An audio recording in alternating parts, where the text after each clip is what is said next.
चलिए, कैसे हैं? आशा करते हैं स्वस्थ होंगे, मस्त होंगे, अपनी पढ़ाई में बिल्कुल ही व्यस्त होंगे। उतना समय है नहीं कि हम आपको ज़्यादा जानकारी दें। सिंपल में बता देते हैं, बिहार पुलिस एग्ज़ाम 16 जुलाई को जो हुआ है, उसमें बहुत सारा जो है आपका आर्टिकल पूछा गया है, अनुच्छेद पूछा गया है। उसी से रिलेटेड हम सोचे हैं कि टोटल 395 अनुच्छेद एक ही वीडियो में समाप्त कर देते हैं। ज़्यादा कुछ नहीं करना है, बस 395 अनुच्छेद को हम करवा रहे हैं।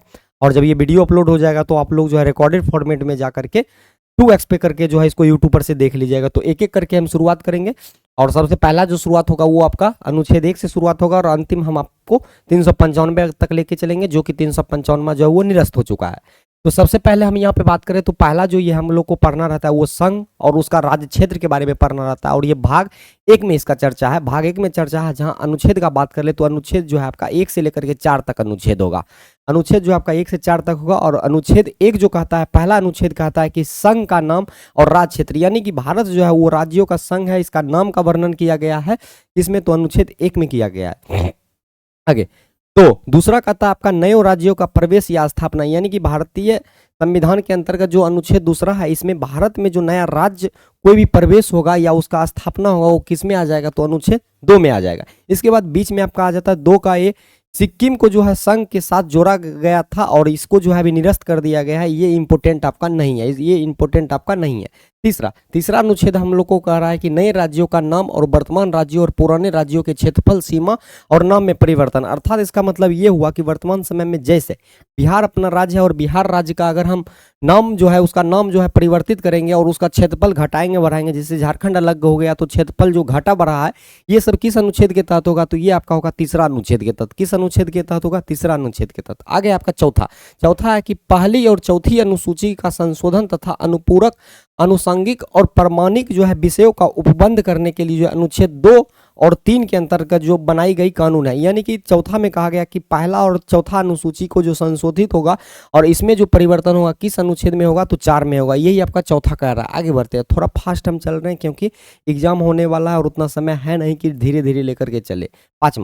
पांचवा कहता है आपका, और पांचवा कहने से पहले हम बात कर ले कि इसमें नागरिकता का चर्चा किया गया है। नागरिकता और नागरिकता का चर्चा आपका अनुच्छेद 5 से लेकर के 11 तक होगा। और ये भाग किस में आ जाएगा? तो ये भाग दूसरा में आ जाएगा। इसमें अगर हम बात कर ले पहला पांचवा अनुच्छेद, तो पांचवा कहता है कि संविधान के प्रारंभ में नागरिकता, यानी जब संविधान लागू हुआ था आपका 26 जनवरी 1950 को, आप लोग जानते हैं कि संविधान लागू हुआ था 26 जनवरी 1950 को पूर्ण रूप से लागू हुआ था। लेकिन नागरिकता संबंधी कानून जो लागू हुआ था दोस्तों, ये 26 नवंबर 1949 को ही लागू हो गया था। 1949 को। वही कह रहा है कि संविधान जब प्रारंभ में लागू हुआ था तब जाकर के जो नागरिकता मिला है किस अनुच्छेद के तहत? ये मिला है 5 के तहत। आगे छठा आपका कहता है कि पाकिस्तान से भारत को प्रव्रजन करने वाले कुछ व्यक्तियों को नागरिकता का अधिकार, यानी कि पाकिस्तान से जो भारत व्यक्ति आते हैं उन्हें जो नागरिकता दिया जाता है किस अनुच्छेद के तहत ये दिया जाता है दोस्तों? अनुच्छेद 6 के तहत। आगे सातवां आपका कहता है आर्टिकल कि पाकिस्तान को प्रव्रजन करने वाले कुछ व्यक्तियों की नागरिकता का अधिकार। यहाँ क्या है दोस्तों कि पाकिस्तान से भारत को प्रव्रजन करने वाले कुछ व्यक्तियों के नागरिकता का अधिकार। यहाँ कि पाकिस्तान को प्रव्रजन करने वाले किसको? यहाँ कह रहा है कि भारत को प्रव्रजन करने वाले, और यहाँ कह रहा है कि पाकिस्तान को प्रव्रजन करने वाले कुछ व्यक्तियों के नागरिकता का अधिकार किस में आती है? आपका अनुच्छेद 7 में है। इसके बाद आ गया 8वां अनुच्छेद। 8वां क्या कहता है? तो ये आपका भारत से बाहर रहने वाले भारतीय मूल के कुछ व्यक्ति के नागरिकता का अधिकार, अर्थात एनआरआई जो है, एनआरआई कह सकते हैं, यानी कि वो भारत का नागरिक है लेकिन वो भारत से बाहर रह रहा है, फॉरेन में रह रहा है, तो इसको जो नागरिकता प्राप्त होता है किस अनुच्छेद के तहत? ये प्राप्त होता है आपका 8 के तहत। और देख रहे हैं हम नहीं मतलब उतना तरह से फ्रेश हुए हैं, कोई कपड़ा का कोई ढंग वगैरह कुछ नहीं है क्योंकि हम लोग को करवाना था, और बाकी तो जब रिजल्ट हो जाएगा तो तैयार तो बढ़िया से हो जाएंगे फेयर लवली लगा के। चलिए आगे नौवां है कि विदेशी राज्य की नागरिकता स्वेच्छा से अर्जित करने वाले व्यक्तियों के नागरिक न होना, यानी कि विदेशी राज्य का अगर आप नागरिकता ले लेते हैं तो आपका नागरिकता जो है स्वतः रद्द हो जाएगा। किस अनुच्छेद में आती है? ये आपका 9 में है। आगे 10वां है आपका नागरिकता के अधिकार का बना रहना, यानी आपका जो नागरिकता का अधिकार है, नागरिकता का अधिकार है, सिटीजनशिप का जो आपका अधिकार है, ये बना रहेगा किसके तहत? ये 10 के तहत। नेक्स्ट है आपका संसद द्वारा नागरिक 11 जो कहता है, ये कहता है कि संसद द्वारा जो है नागरिकता के अधिकार का विधि द्वारा विनियमन किया जाना, यानी समय समय पर जो संसद द्वारा आपका कानून बनता है किस अनुच्छेद के तहत? ये बनता है आपका 11 में बनता है। क्लियर? अब आगे आ जाता है हम लोग का मौलिक अधिकार। हम देखेंगे मौलिक अधिकार के बारे में देखेंगे। मौलिक अधिकार का देखें तो सबसे पहले आपका दिया गया है 12 में क्या है तो मौलिक अधिकार को परिभाषित किया गया है, मौलिक अधिकार को परिभाषित किया गया है।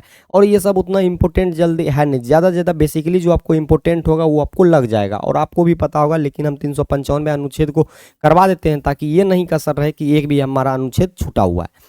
13 का बात करें तो इसमें मूल अधिकार से असंगत या उसका अल्पीकरण करने वाले विधि, यानी कि आपका जो है मौलिक अधिकार से जो असंगत होगा, यानी लगेगा कि कोई भी कानून आपका जो है मौलिक अधिकार का हनन कर रहा है, उसका जो बात किया गया है ये किया गया आपका 13 में किया गया। 14 है आपका विधि के समक्ष समानता, यानी कि कानून के समक्ष जो समानता का अधिकार है किसमें, अनुच्छेद 14 में है। नेक्स्ट 15 का बात कर ले तो 15 में कहा गया है कि धर्म, मूल वंश, जाति, लिंग या जन्म स्थान के आधार पर आपके साथ जो है भेदभाव नहीं किया जा सकता, यानी कि आप किसी भी धर्म के, किसी भी मूल वंश के, कोई भी जाति से या लिंग, पुरुष, महिला, ट्रांसजेंडर जो भी हैं आप, या जन्म स्थान आपका कहीं भी है, इसके आधार पर आपके साथ जो है भेदभाव नहीं किया जाएगा, इसका अधिकार मिला है 15 में। नेक्स्ट है आपका 16 का बात कर ले तो लोक नियोजन के विषय में जो अवसर की समानता, यानी कि लोक नियोजन, सरकारी जो नौकरी होगा दोस्तों उसमें सभी को अवसर समान होगा, लेकिन कुछ जो है आपका कुछ आरक्षण को छोड़ सकते हैं, SC ST को छोड़ सकते हैं आप, क्या कहता है 27% पिछड़ा वर्ग को मिलता है वो सब छोड़ सकते हैं, वो अपवाद है, लेकिन लोक नियोजन में जो आपको मूल रूप से जो है उसमें समानता देखने को मिलता है।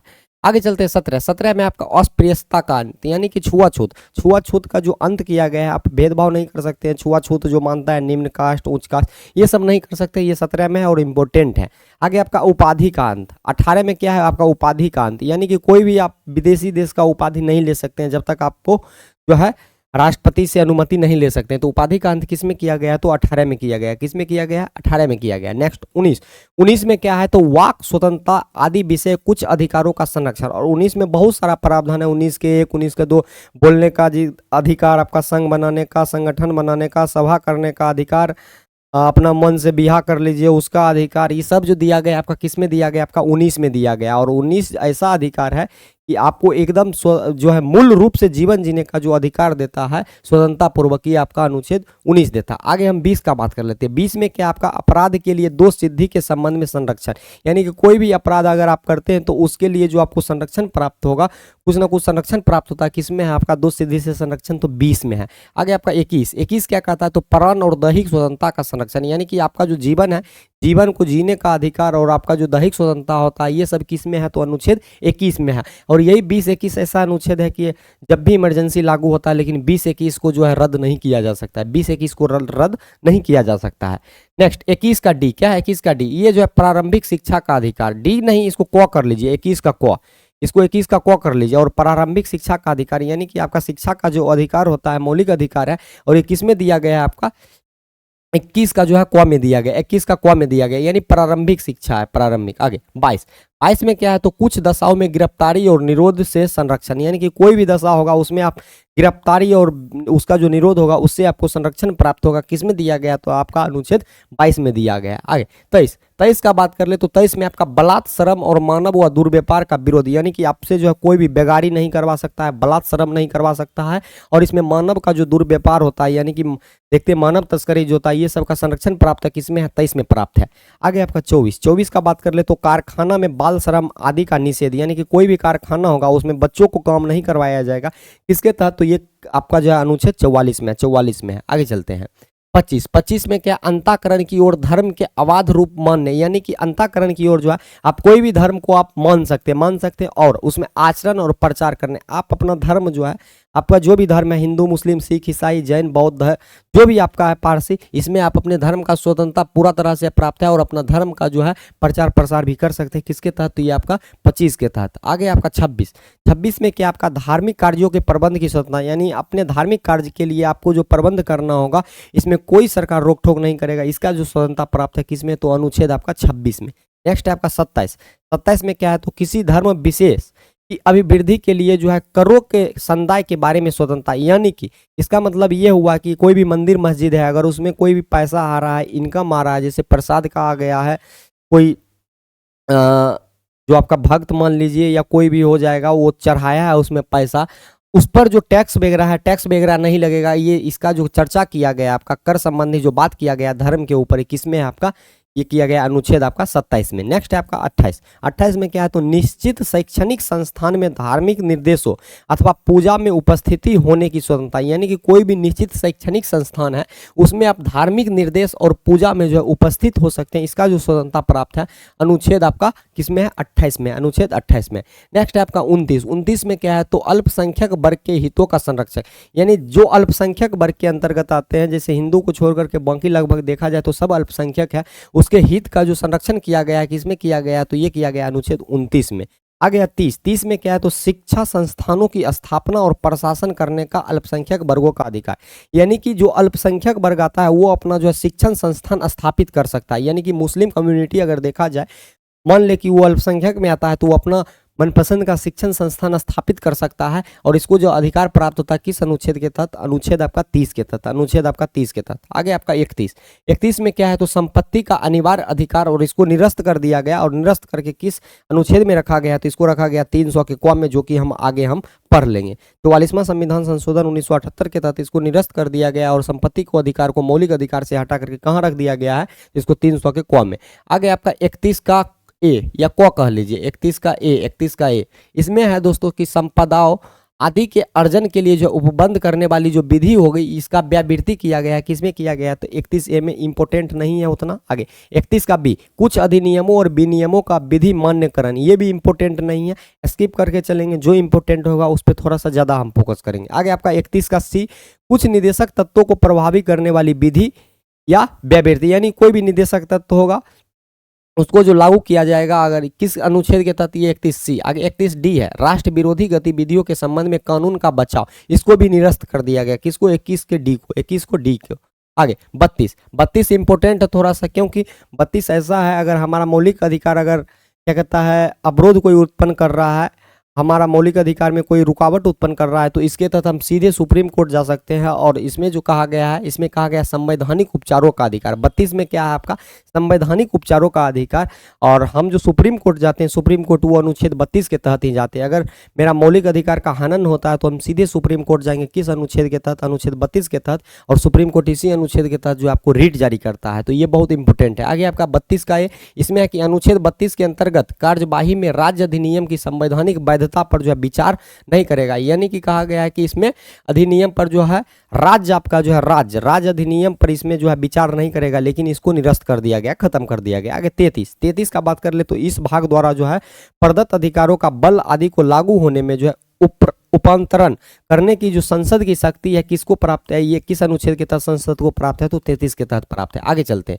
34 में क्या है, तो जब किसी क्षेत्र में सेना विधि प्रवृत्त है तब इस भाग द्वारा जो प्रदत्त अधिकारों का जो निवर्धन होगा, यानी कि जब किसी भी जगह जो है सेना अपना काम कर रहा है, कानून बना रहा है, सेना का कानून है, तो वहां पर जो निवर्धन होगा उसमें किस अनुच्छेद के तहत होगा, 34 के तहत होगा। 34 आगे 35 का बात कर ले तो इस भाग के उपबंध को जो है प्रभावी करने का विधान, यानी कि ये भाग 3 में आ जाता है, और भाग 3 में जो भी उपबंध होगा अगर इसको प्रभावी तरीका से जो लागू करता है किस अनुच्छेद के तहत, ये अनुच्छेद है आपका 35। अनुच्छेद कौन सा है, 35 अनुच्छेद। मेरे फेस पर नहीं जाइएगा, मेरा फेस अभी जो है चूहा के जैसा लग रहा है, क्योंकि सुबह सुबह उठे, पीपीटी बनाए, टाइपिंग किए और आपको करवा रहे हैं, क्योंकि आपका एग्जाम है। और रात में ही हम टेलीग्राम में मैसेज छोड़ दिए थे कि आपको आर्टिकल से क्वेश्चन आ रहा है, आर्टिकल करवा दे, तो बहुत सारा का मैसेज आया, हाँ एक करवा दीजिए। आगे आपका है राज्य का नीति निदेशक तत्व, डीपीएसपी को हम लोग देख लेते हैं, डीपीएसपी। और ये ऐसा है दोस्तों कि इस जो है न्यायालय में बाध्य योग नहीं है, न्यायालय नहीं जा सकते, इसमें होगा चाहे नहीं होगा, कोई भी दिक्कत होगा आप इसके तहत नहीं जा सकते। पहला डीपीएसपी में पहला अनुच्छेद है आपका 36 को जो है 36 के तहत आपको डीपीएसपी को परिभाषित किया गया। आगे 37 में है कि इस भाग के अंतर्विष्ट तत्वों को लागू होना, यानी कि जो भी इस भाग में आपका जो है 36 से लेकर के 51 तक, 36 से लेकर 51 तक जो भी आपका अनुच्छेद है इसको जो लागू किया जाएगा किसके तहत, तो 37 के तहत। 38 में क्या है, तो राज्य लोक कल्याण की अभिवृद्धि के लिए जो सामाजिक व्यवस्था बनाएगा। क्या है, राज्य जो है, राज्य स्टेट जो है ये लोक कल्याण के लिए जो अभिवृद्धि के लिए सामाजिक व्यवस्था बनाएगा, यानी कि ये प्रयास करेगा। किस अनुच्छेद के तहत प्रयास करेगा, 38 के तहत प्रयास करेगा। अब उसका मन हुआ नहीं करेगा तो नहीं करेगा, ये नहीं बोलिएगा कि अनुच्छेद 38 में दिया हुआ है तुम मेरे लिए ये कानून बनाओ, काहे करेगा, नहीं करेगा, क्योंकि ये बाध्य योग नहीं है। आगे 39 39 में आपका राज्य द्वारा अनुसरणीय कुछ नीति तत्व, यानी राज्य द्वारा जो है कुछ नीति तत्व दिया गया है। किसके तहत दोस्तों? तो अनुच्छेद 39 के तहत। 39 का क या ए बोल लीजिए, 39 का क या ए। इसमें जो है समान न्याय और निःशुल्क विधिक सहायता, यानी कि आपको जो है समान न्याय मिलेगा। न्याय में जो है आपके साथ भेदभाव नहीं किया जाएगा, और आपको जो कानूनी सहायता मिलेगा, विधिक सहायता मिलेगा, ये निःशुल्क मिलेगा, फ्री ऑफ कॉस्ट मिलेगा। किसके तहत? अनुच्छेद 39 ए के तहत। अब गए आप कोर्ट केस लड़ने के लिए, आपको वकील बोला पैसा दीजिए, आप बोलिएगा नहीं मेरे पास अनुच्छेद 39 का क है, 39 का 1 है, उसमें दिया हुआ है विधिक सहायता जो है वो निःशुल्क मिलेगा, तो बोलेगा नहीं हम नहीं देंगे। तो आप कुछ नहीं जबरदस्ती कर सकते हैं, क्योंकि ये बाध्य योग है ही नहीं। 36 से लेकर के 51 तक जो है ये बाध्य योग नहीं है, यानी कि ये मन होगा तभी जो है, मन होगा तभी वो आपका सहायता करेगा, नहीं मन होगा नहीं करेगा, इसमें आप कुछ नहीं कर सकते। 40 में आपका ग्राम पंचायत का गठन बहुत इंपॉर्टेंट है, बदनाम क्वेश्चन है। अगर पूछ दिया कि ग्राम पंचायत का गठन का चर्चा किस अनुच्छेद में है, तो ये आपका अनुच्छेद 40 में। और ग्राम पंचायत किसके दिमाग का उपज माना जाता है? तो गांधी जी इस पर ज्यादा बल दिए थे, गांधी जी। आगे 41 में है कि कुछ दशाओं में जो है काम, शिक्षा और लोक सहायता पाने का अधिकार, यानी कि कोई भी ऐसा दशा आता है जिसमें महिला पुरुष आ जाता है, देखा जाए मूल रूप से, तो उसमें जो आपका जो है ये सब अधिकार प्राप्त होगा, काम में, शिक्षा में, एजुकेशन में, ये सब किसके तहत? 41 के तहत। अब प्राप्त नहीं होगा तो जबरदस्ती नहीं कीजिएगा, क्योंकि बाध्य योग नहीं है। आगे 42 में आपका काम की न्याय संगत और मानवोचित दशाओं का तथा और प्रसूति सहायता का उपबंध, यानी कि जब इसमें प्रेग्नेंट वगैरह अगर देखा जाए, लेडीज प्रेग्नेंट वगैरह जो रहती है, उसमें प्रसूति सहायता का जो उपबंध किया गया है। अगर आपको थोड़ा सा छुट्टी वगैरह चाहिए, वो जिस अनुच्छेद के तहत मिलता है, ये 42 के तहत मिलता है। आगे 43 में आपका कर्मकारों के लिए निर्वाह योग्य मजदूरी, यानी कि कोई भी आप काम कर रहे हैं उसके लिए जो आपको मजदूरी मिलेगा, जैसे आपका दिहाड़ी है 500, और 500 आपको जब एक्चुअल मिल जाता है तो ये किस अनुच्छेद के तहत मिलता है? आपका 43 के तहत मिलता है, 43। आगे आपका 43 का ए, उद्योगों के प्रबंध में जो है कम कर्मकारों का भाग लेना, यानी कि कोई भी उद्योग का है उसके प्रबंध में आप जो है भाग लेते हैं, उसके भाग लेते हैं इसमें, तब ये किस अनुच्छेद के तहत? 43 ए के तहत। 43 बी, सहकारी समिति को बढ़ावा देना, कोई भी सहकारी समिति अगर उसको आप बढ़ावा देते हैं, किस अनुच्छेद के तहत? 43 बी के तहत। 43 बी, सहकारी समिति। 44 में आपका नागरिकों के लिए जो है एक समान सिविल संहिता, यानी कि यूसीसी यूनिफॉर्म सिविल कोड, इसका जो चर्चा किया गया है दोस्तों, इसका चर्चा किया गया किसमें? अनुच्छेद 44 में। इंपॉर्टेंट है, तो आपको पूछ देगा कि नागरिकों के लिए सिविल संहिता किसमें है, तो यह अनुच्छेद आपका 44। इसमें क्या होता है कि सारा कानून समान रहता है, सब कुछ सेम रहता है, हिंदू के लिए सेम, मुस्लिम के लिए सेम, ईसाई के लिए सेम, यानी जहां ये लागू हो जाता है इसके लिए ये सेम रहता है। आगे चलते हैं। आगे 45 में आपका बालकों के लिए निःशुल्क और अनिवार्य शिक्षा का उपबंध, यानी कोई भी बालक है उसके लिए जो आपका निःशुल्क, फ्री जो होगा और अनिवार्य जो होगा, कंपलसरी जो शिक्षा होगा, एजुकेशन होगा, इसका जो उपबंध किया गया 45। अब जाकर के स्कूल में बोलिएगा 45, private school saint Paul modern school में चल गया, बोलिएगा कि हमारा 45 अनुच्छेद 45 में दिया हुआ है क्या कि बालक के लिए जो है निःशुल्क शिक्षा होगा, अनिवार्य शिक्षा होगा, आप दीजिए फ्री में। बोलेगा नहीं सर हम नहीं दे सकते हैं। क्यों नहीं दे सकते हैं? क्योंकि आप जिस अनुच्छेद के तहत जा रहे हैं वो बाध्य योग है ही नहीं, बाध्य योग वो है ही नहीं। थोड़ा सा पंखा चला लेते हैं, गर्म लग रहा है। चलिए आगे आपका 46 में अनुसूचित जाति और अनुसूचित जनजाति तथा अन्य दुर्बल वर्गों के लिए जो शिक्षा और अर्थ संबंधी हितों का जो अभिवृद्धि होगा, अब इसको हम पूरा एक बार समझा देते हैं। एससी और एसटी है, उसका जो कोई बच्चा है अगर उसको जो है शिक्षा जरूरी, अगर उसको शिक्षा चाहिए किस अनुच्छेद के तहत मिलेगा? तो ये अनुच्छेद आपका 46 के तहत मिलेगा। और अर्थ संबंधी यानी कि इकोनॉमिक सिस्टम जो है, उसको इकोनॉमिक सिस्टम उसका जो अर्थ होगा उसमें कैसा, मतलब उसका पैसा जो इनकम है उसका आय में अगर वो वृद्धि कैसा होगा, इसके अभिवृद्धि हेतु जो संरक्षण किया गया किसमें? तो ये आपका 46 में है। नेक्स्ट 47 क्या है? तो पोषाहार और जीवन स्तर को ऊंचा करने तथा लोक स्वास्थ्य को जो है सुधार करने का जो राज्य कर्तव्य करेगा किसके तहत? तो ये करेगा 47 के तहत। 48 में आपका कृषि और पशुपालन का संगठन, यानी कृषि और पशुपालन का जो संगठन होता है किस अनुच्छेद के तहत होता है? अनुच्छेद 48 में होता है। 48 का क, पर्यावरण का संरक्षण और संवर्धन, वन तथा वन्य जीवों की रक्षा। यहाँ क्या है दोस्तों? वन तथा वन्य जीवों की रक्षा और पर्यावरण संरक्षण, इसका बात किया गया आपका 48 के क में। लेकिन ये क्वेश्चन आपको पूछ देगा कि इसी में एक शब्द लगा देता है कर्तव्य। क्या लगा देता है? कर्तव्य लगा देता है, जो कि सीधे उठ करके कर्तव्य चल जाता है आपका कहाँ? फंडामेंटल ड्यूटीज में चल जाता है, मौलिक कर्तव्य में चल जाता है। बढ़िया से पढ़ लीजिएगा, इसमें कहीं भी कर्तव्य नहीं लगा हुआ है। ये आपका 48 के क में आ जाएगा, ये आपका 48 के क में आ जाएगा। आगे 49 में क्या है, तो राष्ट्रीय महत्व के स्मारक स्थान और वस्तुओं का जो संरक्षण किया गया है, यानी कि कोई भी राष्ट्रीय स्मारक है, अब गांधी जी का जो है संग्रहालय है, मूर्ति है, या उनका कोई संस्मारक है या स्थान है, वही संग्रहालय हो गया। अब इसको आप जो संरक्षण प्रदान कीजिएगा, आप इसका रक्षा कीजिएगा, किसके तहत, ये अनुच्छेद 49 के तहत। नेक्स्ट है 50 में क्या है, कार्यपालिका से न्यायपालिका का पृथककरण, यानी कि आपका कार्यपालिका जो कानून बनाता है, कार्यपालिका किस में आ जाएगा दोस्तों, जो कानून का पालन करवाता है, और विधायिका का कानून बनाता है, 3 भाग में बटा हुआ है ना, विधायिका, कार्यपालिका, न्यायपालिका। तो वही यहाँ पर है कि कार्यपालिका को जो न्यायपालिका से अलग किया गया है, यानी कि जो कानून को लागू करवाता है और जो इसमें फैसला सुनाता है, इसको जो पृथक किया गया, अलग किया गया, किसमें किया गया, अनुच्छेद 50 में किया गया, इंपोर्टेंट है। आगे 51 में आपका अंतर्राष्ट्रीय शांति और सुरक्षा की अभिवृद्धि, अंतर्राष्ट्रीय मामला जो भी होता है उसके संबंधी जो भी बातचीत होता है, किसके तहत होता है, अनुच्छेद 51 के तहत होता है। अब आपका मौलिक कर्तव्य का बात कर ले तो मौलिक कर्तव्य का केवल चर्चा आपका 51 के क में है, 51 के आपका क में है, और इसमें मौलिक कर्तव्य का चर्चा है, मौलिक कर्तव्य पूछ देगा किस अनुच्छेद, 51 का क।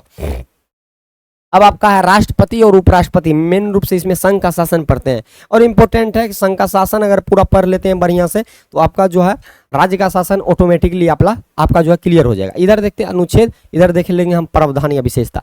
सबसे पहले आपका 52 राष्ट्रपति के संदर्भ में देखें तो राष्ट्रपति का जो है गठन का चर्चा जो किया गया है, भारत का एक राष्ट्रपति जो होगा किस अनुच्छेद के तहत होगा, तो वो 52 के तहत होगा, यानी कि भारत का एक राष्ट्रपति होगा किसके तहत, 52 के तहत। 53 में आपका संघ की कार्यपालिका शक्ति, संघ का जो कार्यपालिका शक्ति होता है ये किस में दिया गया है, 53 में दिया गया है। 54 है आपका राष्ट्रपति का निर्वाचन संबंधी, जो राष्ट्रपति का जो निर्वाचन संबंधी बात है ये है आपका 54 में, इस किसका चर्चा इसमें, तो ये 54 में है। आगे आपका है 55 में क्या है, तो 55 में आपका राष्ट्रपति के निर्वाचन की रीति, यानी कि राष्ट्रपति का जो निर्वाचन होगा वो कैसे होगा, रीति मतलब हो जाता है कैसे होगा, ये है आपका 55 में। इसके बाद है 56 में राष्ट्रपति की पदावधि, राष्ट्रपति की जो पद की अवधि होगी, पदावधि मतलब होगा पद की अवधि होगी, कितने दिनों की होगी, इसका चर्चा 56 में, और आप लोग जानते हैं कि 5 साल का होता है, 5 साल का होता है। आगे 57 क्या है कि आपका पुनर्निर्वाचन के लिए पात्रता, यानी कि कोई भी पुनर्निर्वाचन, राष्ट्रपति जो है वो पुनः निर्वाचित हो सकता है, इसका जो पात्रता का चर्चा किया गया है किसमें किया गया है,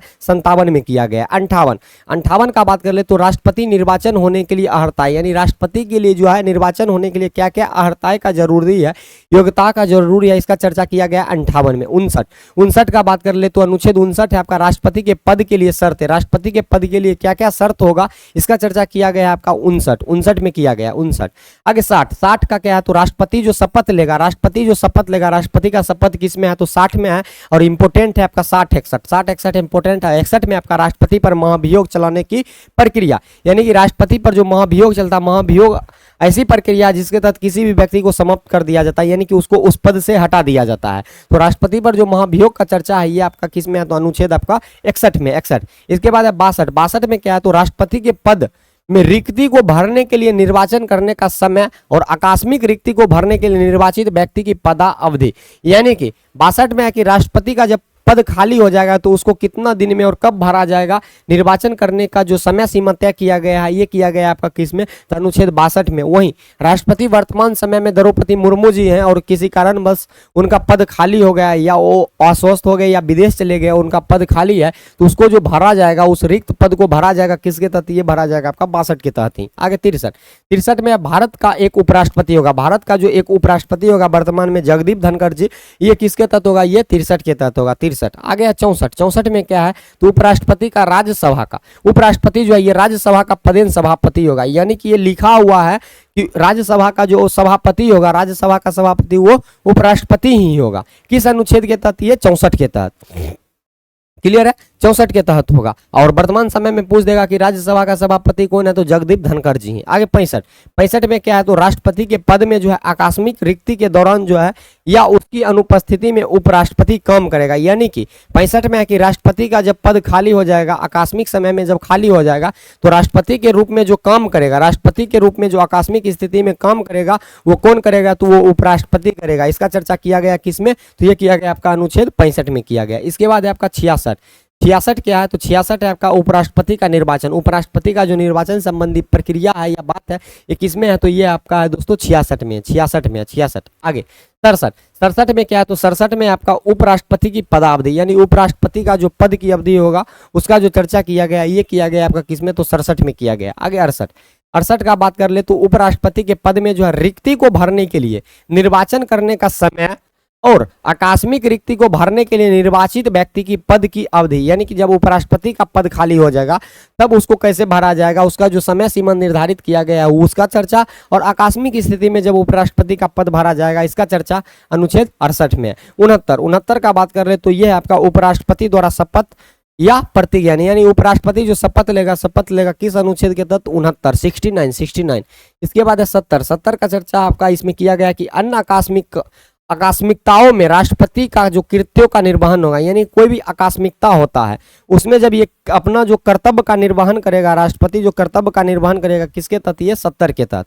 71, 71 में क्या है, तो राष्ट्रपति या उपराष्ट्रपति के निर्वाचन से संबंधित या संसक्त विषय, यानी कि राष्ट्रपति और उपराष्ट्रपति के संबंध में जो भी निर्वाचन संबंधी विषय है दोस्तों इसका चर्चा है 71 में। और 72 में क्या है, तो 72 में आपका क्षमता आदि और कुछ मामलों में जो है दंडादेश के निलंबन, परिहार या लघुकरण की जो चर्चा किया गया, ये किया गया आपका 72 में किया गया। किसमें किया गया, आपका 72 में किया गया है। आगे 73, 73 में आपका संघ की जो है कार्यपालिका शक्ति का विस्तार, यानी संघ का कार्यपालिका शक्ति का जो विस्तार किया जाएगा किसके तहत किया जाएगा, आपका अनुच्छेद 73 के तहत किया जाएगा, 73 के तहत। अब आपका केंद्रीय जो है आपका केंद्रीय मंत्रिपरिषद और भारत का जो है आपका मंत्रिपरिषद कह लीजिए या मंत्रिमंडल कह लीजिए, उसी का चर्चा इसमें किया गया।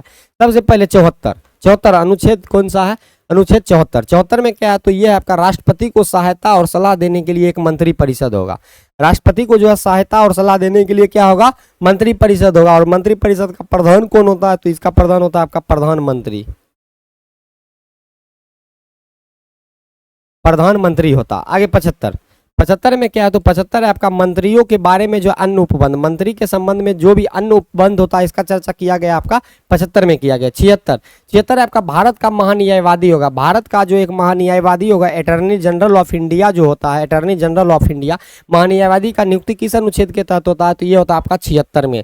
और इसका नियुक्ति कौन करता है, तो मूल रूप से राष्ट्रपति करता है। आगे 77, 77 में क्या है, तो भारत सरकार के कार्य संचालन, यानी भारत सरकार का जो कार्य यानी काम का जो संचालन होता है वो किसके तहत होता है, ये 76 के तहत होता है, अनुच्छेद 76 के तहत होता है। आगे चलते हैं 78, 78 में आपका राष्ट्रपति को जानकारी देने आदि के संबंध में प्रधानमंत्री का कर्तव्य, यानी कि राष्ट्रपति को किसी भी विषय से अवगत जो करवाएगा वो कौन करवाएगा, आपका प्रधानमंत्री करवाएगा। वही प्रधानमंत्री के इस कर्तव्य का चर्चा किसमें किया गया है, ये किया गया आपका अनुच्छेद आपका 78 में किया गया। किसमें, 78 में किया गया। आगे आपका है अब संसद, पार्लियामेंट को देख लेते हैं। भारत की संसद, भारत का संसद जानते हैं कि आपका 2 सदन में बटा हुआ है। और भारत का संसद जो है आपका 3 व्यक्ति से मिलकर से बनता है, जिसमें पहला आपका लोकसभा का सदस्य, राज्यसभा का सदस्य, एक आपका राष्ट्रपति आ जाता है। और वही सदन में आपका लोकसभा और राज्यसभा आ जाता है।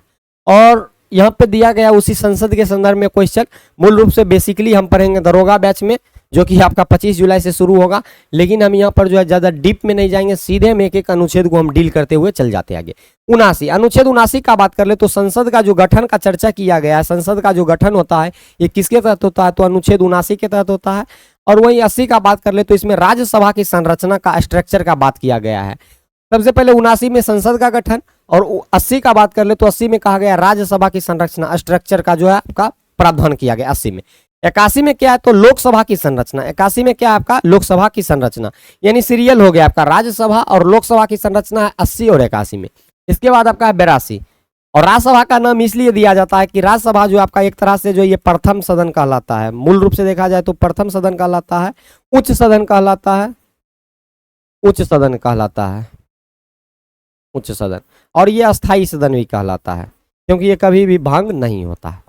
आगे 82, 82 का बात कर ले तो प्रत्येक जनगणना के पश्चात जो है पुनः समायोजन होगा, यानी जो भी जनगणना होगा, और लास्ट जनगणना देखते होंगे कि 2011 में हुआ था और 2027 में शायद जनगणना होना है, या 2026 में ऐसे होना है। तो ये प्रत्येक जनगणना के बाद जो पुनः समायोजन होगा इसका चर्चा 82 में है। 83 में आपका संसद के सदनों की अवधि, यानी संसद का सदन का जो अवधि चलता है इसका जो समय सीमा तय किया गया किसके तहत, 83 के तहत तय किया गया। आगे है 84 में आपका संसद की सदस्यता के लिए अर्हता, यानी कि संसद की सदस्यता के लिए क्या क्या आपका अर्हता होगा, इसका जो चर्चा है 84 में है। 85 में क्या है, तो संसद का सत्र यानी सेशन, 17वां यानी उसका समाप्ति और विघटन पूर्ण रूप से खत्म, इसका जो चर्चा किया गया सत्र 17वां और विघटन का, इसका चर्चा किया गया आपका 85 में। 86 में क्या है, तो सदनों के अभिभाषण, सदन का अभिभाषण और उनके संदेश भेजने का जो राष्ट्रपति का अधिकार होगा, किसका अधिकार होगा, राष्ट्रपति का अधिकार होगा, इसका चर्चा किया गया 86 में। और याद रखिएगा अभिभाषण पूछता है कि संसद का जो सदन होता है दोस्तों उसके अभिभाषण का चर्चा किसमें है, तो ये 86 में है। 87 में आपका राष्ट्रपति का विशेष अभिभाषण, राष्ट्रपति का आपका विशेष अभिभाषण है, ये 87 में है। 88 आपका सदनों के बारे में मंत्रियों और महान्यायवादी के अधिकार, मंत्रियों और महान्यायवादी का अधिकार का जो चर्चा किया गया ये 88 में किया गया। 89 में आपका राज्यसभा का सभापति और जो एक उपसभापति होता है इसका चर्चा किया गया आपका 89 में, किसमें किया गया आपका 89 में किया गया। इसके बाद 90 उपसभापति का पद रिक्त होना और पद त्याग और पद से हटाया जाना, यानी उपसभापति को जो पद का रिक्त होगा यानी वो खाली रहेगा, उसको वो अपना पद खुद से त्याग देगा या उसको पद से हटा दिया जाएगा, ये सब का जो चर्चा किया गया ये किया गया आपका 90 में किया गया। और पता है खाली पेट बहुत दर्द कर रहा है पेट, फिर भी हम आपका जो है ये वीडियो रिकॉर्ड कर रहे हैं। अभी समय देखा जाए तो 8 बज रहा है, सुबह में 6:30 बजे में उठे थे, इतना जल्दी फास्ट काम किए हैं।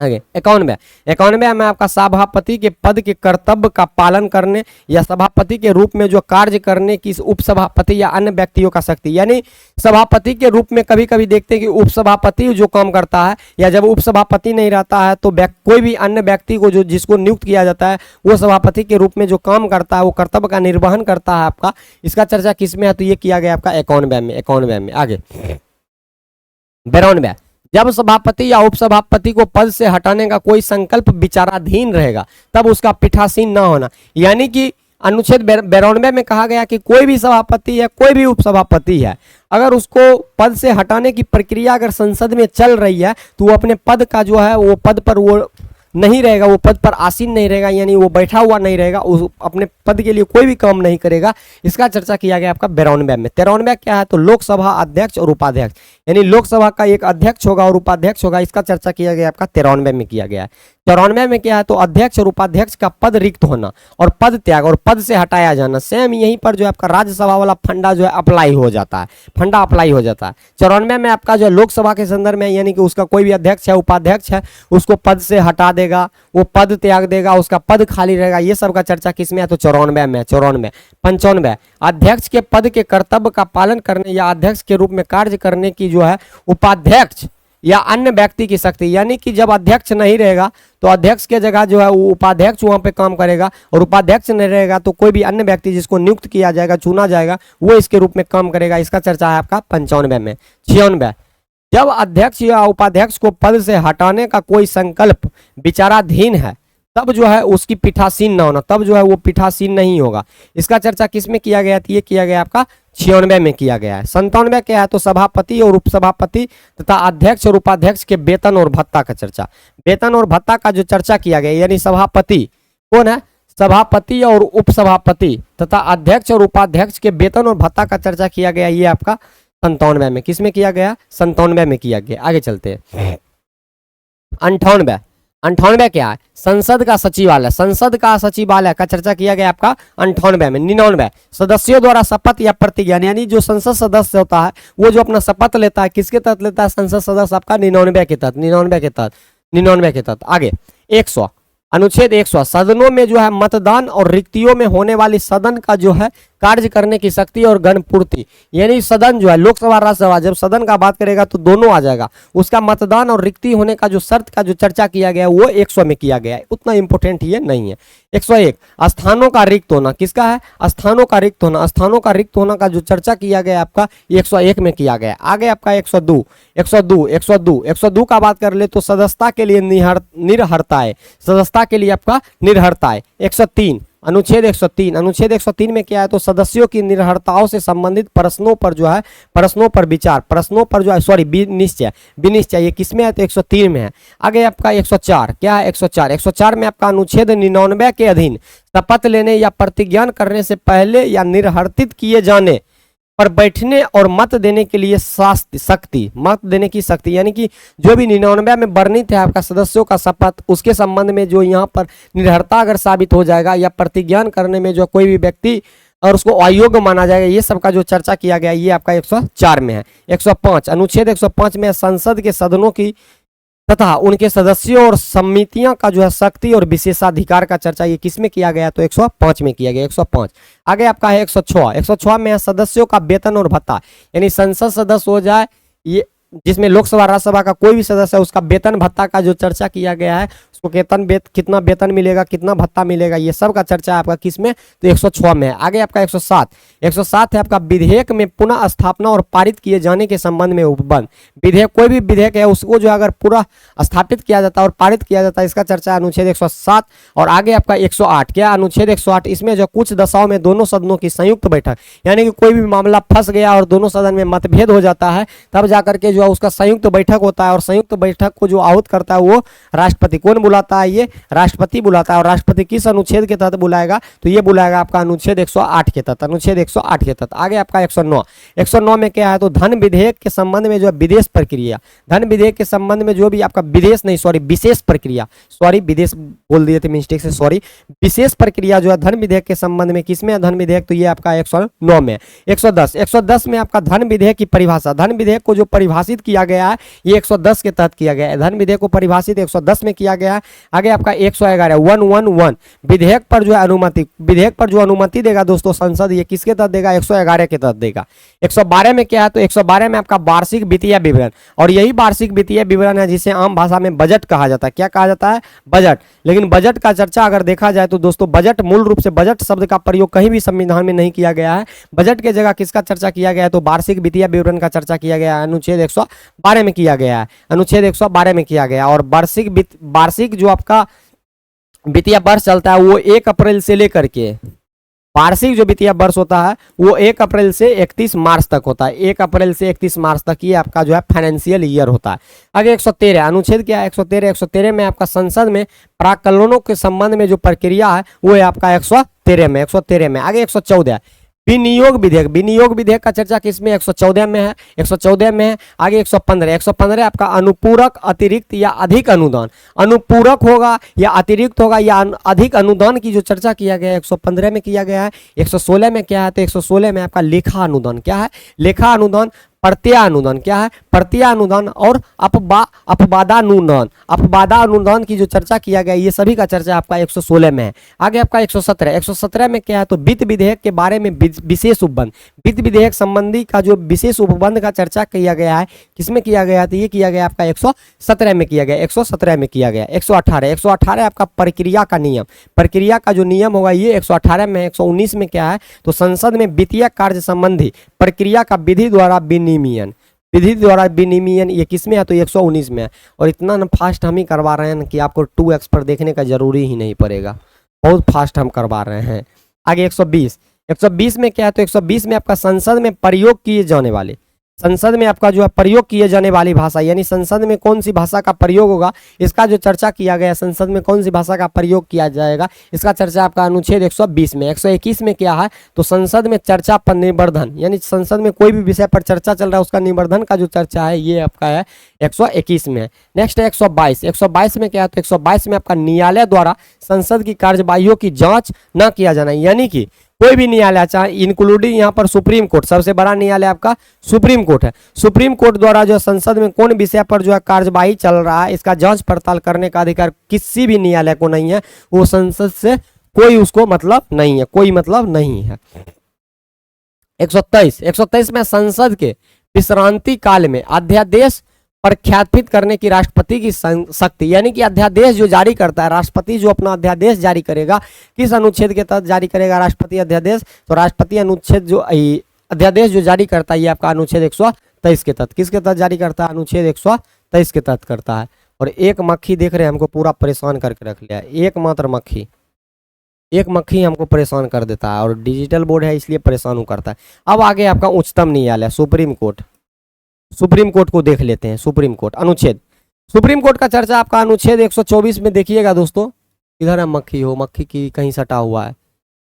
अनुच्छेद 124 में किया कहा गया है दोस्तों कि उच्चतम न्यायालय की स्थापना और गठन, यानी सुप्रीम कोर्ट का जो स्थापना या गठन संबंधी जो बात है किसमें है, तो अनुच्छेद 124 में। इसके बाद 124 का ए, 124 का ए में आपका राष्ट्रीय न्यायिक नियुक्ति आयोग, ये जो है आपका एक राष्ट्रीय न्यायिक नियुक्ति आयोग है, सुप्रीम कोर्ट के बारे में कह रहा है किसमें, तो अनुच्छेद 124 का ए में। 124 का बी क्या कहता है, तो 124 का बी कहता है आयोग का कार्य, यानी आयोग का क्या कार्य होगा, इसका चर्चा 124 का बी में। 124 का सी में आपका संसद की कानून बनाने की शक्ति, यानी संसद संबंधी जो कानून बनाने का शक्ति होगा किसमें है, तो 124 के सी में है। 125 में क्या है, तो न्यायाधीशों के वेतन आदि, यानी सुप्रीम कोर्ट का कोई भी न्यायाधीश है इंक्लूडिंग या चीफ जस्टिस, मुख्य न्यायाधीश का ही बात कर रहे हैं, मुख्य न्यायाधीश का बात कर रहे हैं, उसका जो आपका वेतन वगैरह होगा, उसका जो सैलरी होगा, इसका चर्चा 125 में है, 125 में है। आगे चलते हैं। मक्खी कहीं सटा हुआ है, जय है, बेचारा को मार देंगे तो वो पाप लगेगा हमको। 126 में आपका कार्यकारी मुख्य न्यायमूर्ति की नियुक्ति, कार्यकारी मुख्य न्यायमूर्ति की जो नियुक्ति होता है किसके तहत होता है, 126 के तहत होता है। 127 में क्या है, तो तदर्थ न्यायाधीश की नियुक्ति, तदर्थ अन्य न्यायाधीश की जो नियुक्ति होता है ये 127 के तहत होता है। 128 उच्चतम न्यायालय की बैठक में सेवानिवृत्त न्यायाधीश की उपस्थिति, यानी कि उच्चतम न्यायालय का कोई भी बैठक होगा उसमें जो सेवानिवृत्त न्यायाधीश है, यानी जो अपना सेवा मुक्त हो चुका है, रिटायर हो चुका है, वो अगर बैठक में भाग लेता है किसके तहत, तो 128 के तहत, 128 के तहत भाग लेगा, 128 के तहत। आगे 129 में क्या है, तो 129 में आपका उच्चतम न्यायालय का अभिलेख न्यायालय होना, उच्चतम न्यायालय का अभिलेख न्यायालय होना। और अभिलेख न्यायालय क्या होता है, यानी सुप्रीम कोर्ट कोई भी फैसला अपना सुनाया, कोई भी फैसला, हम इसको समझा देते हैं आसान भाषा में, सुप्रीम कोर्ट कोई भी अपना फैसला सुनाया और वो फैसला जो है ऐतिहासिक तौर पर याद रखने के लिए जो है रखा जाता है, संयोग करके जो रखा जाता है, उसको सजो करके जो रखा जाता है, उसी को जो अभिलेखीय जो है अभिलेख न्यायालय कहा जाता है। अर्थात राम मंदिर पर आपका सुप्रीम कोर्ट फैसला सुनाया और राम मंदिर का फैसला एक ऐसा फैसला है जो भविष्य में जो है युगों तक जो है वो याद रखने का चीज है। और कोई भी मामला इन फ्यूचर अगर भविष्य में फंसता है राम मंदिर पर, तो ये जो आपका विगत का जो निर्णय है उच्चतम न्यायालय द्वारा, इसको आधार बना करके उस पर अगर भविष्य में फैसला देना होगा तो फैसला देगा,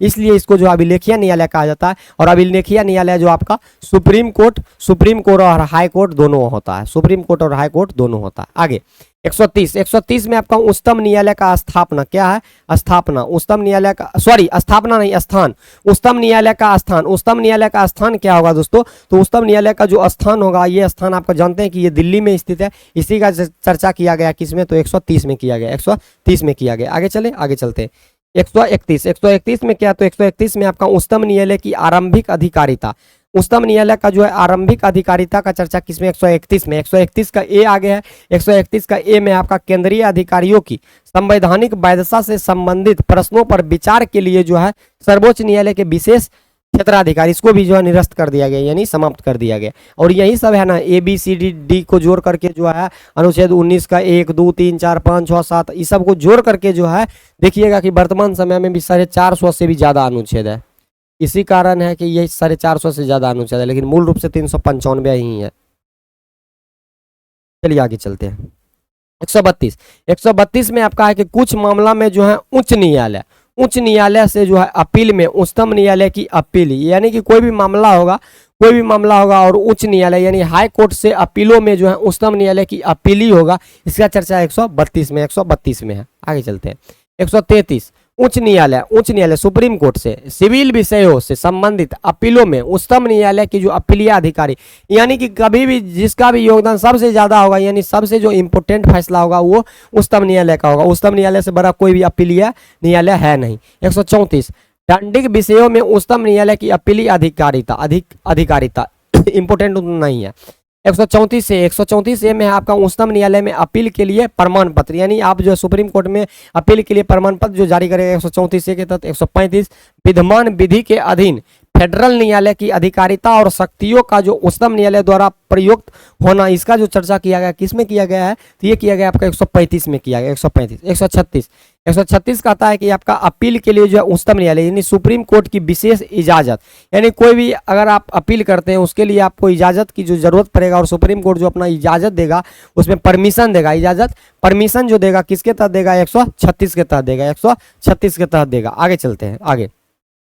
137 निर्णय या आदेश का उच्चतम न्यायालय की विशेष इजाजत, यानी कोई भी निर्णय है और कोई भी आदेश है उस पर जो है उच्चतम न्यायालय यानी सुप्रीम कोर्ट जो अपना विशेष जो परमिशन देता है किसके तहत, 137 के तहत। आगे 138 में आपका उच्चतम न्यायालय सुप्रीम कोर्ट की अधिकारिता में वृद्धि, इसका जो अधिकार क्षेत्र होगा इसमें जो वृद्धि किया जाएगा 138 के तहत किया जाएगा, 138 में। आगे 139 में आपका कुछ रीट निकालने की शक्ति का उच्चतम न्यायालय को प्रदत्त किया जाना, यानी कोई भी रीट है उसको संबंधित जो आपका प्रावधान है ये 139 में भी है। 139A कुछ मामलों का अंतरण, कोई भी मामला होगा कोई भी मामला का अंतरण वो जो है 139A के तहत करेगा, उतना इंपॉर्टेंट नहीं है। 140 उच्चतम न्यायालय की अनुसांगिक शक्तियां, उच्चतम न्यायालय का कोई भी अनुसांगिक शक्ति है इसका चर्चा किया गया है किसमें, अनुच्छेद 140 में किया गया है। 141 क्या कहता है, तो ये कहता है आपका उच्चतम न्यायालय द्वारा घोषित विधि, उच्चतम न्यायालय द्वारा घोषित विधि जो है ये सभी न्यायालय पर जो है आबद्ध कर होना, इसका चर्चा है आपका 141 में। 142 में क्या है, 142 में आपका उच्चतम न्यायालय की डिक्रियों और आदेशों का जो है प्रवर्तन और प्रकटीकरण आदि के बारे में जो आदेश दिया जाता है किसमें दिया जाता है आपका 142 में। 143 में क्या है, तो उच्चतम न्यायालय से परामर्श करने की राष्ट्रपति की शक्ति, यानी कि सलाह राष्ट्रपति जो सलाह विचार लेता है किस अनुच्छेद के तहत जो है वो सुप्रीम कोर्ट से सलाह विचार लेता है, तो अनुच्छेद 143 के तहत लेता है, 143 के तहत लेता है, 143 के तहत लेता है और इम्पोर्टेंट है।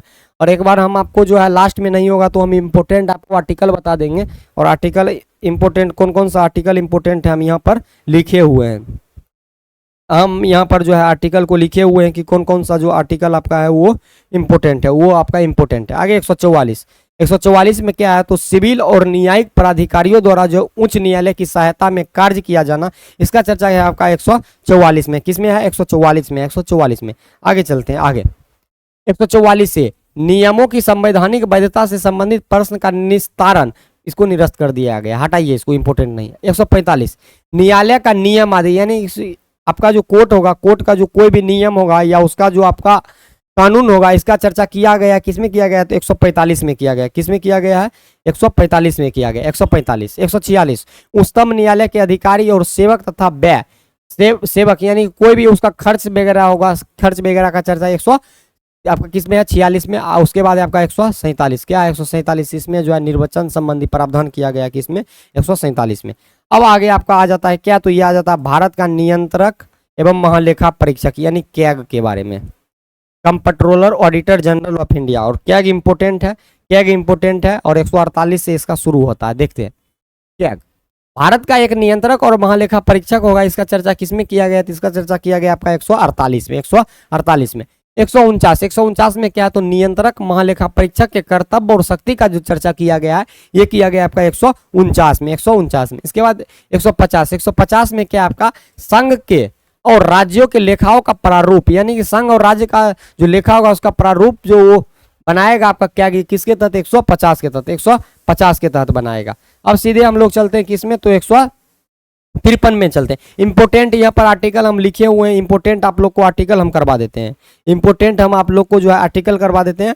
और फालतू में सब करेंगे तो कोई फायदा है नहीं, बाकी हम आपका ये पीपीटी दे देंगे, आप लोग आराम से देख लीजिएगा। उसके बाद हम आगे चलते हैं सीधे 153 पर। 153 में जो यहाँ पर राज्यपाल संबंधी आ गया है, और राज्यों के लिए एक राज्यपाल होगा, इसका चर्चा किसमें है, 153 में। किसमें, 153 में। इसके बाद आप 154 में क्या है, तो राज्य की कार्यपालिका शक्ति जो है ये राज्यपाल में निहित होगा। किसमें निहित होगा, राज्यपाल में निहित होगा, इसका चर्चा किया गया आपका 154 में। आगे आपका राज्यपाल की नियुक्ति संबंधी जो प्रावधान है 155 में, राज्यपाल की नियुक्ति संबंधी प्रावधान किसमें है, 155 में। आगे आपका 156 156 में आपका राज्यपाल की पद की अवधि, राज्यपाल की जो पदावधि होगी ये किसमें है, तो आपका है 156 में, राज्यपाल की पदावधि 156 में। 157 क्या कहता है, तो राज्यपाल नियुक्त होने के लिए जो अहर्ताएं, राज्यपाल जो है ये नियुक्त होने के लिए क्या क्या अहर्ताएं होगा, इसका चर्चा 157 में। 158 में आपका राज्यपाल के पद के लिए शर्त, राज्यपाल के पद के लिए शर्त की चर्चा किसमें, 158 में। 159 राज्यपाल द्वारा जो शपथ या प्रतिज्ञान, राज्यपाल जो शपथ लेगा या प्रतिज्ञान लेगा, इसका चर्चा किसमें किया गया, तो इसका चर्चा सीधे किया गया आपका 159 में। अब चलते हैं हम सीधे 163 पर। 163 का अगर हम बात कर ले तो यहाँ पर है आपका राज्य मंत्री परिषद और महाधिवक्ता देखते हैं।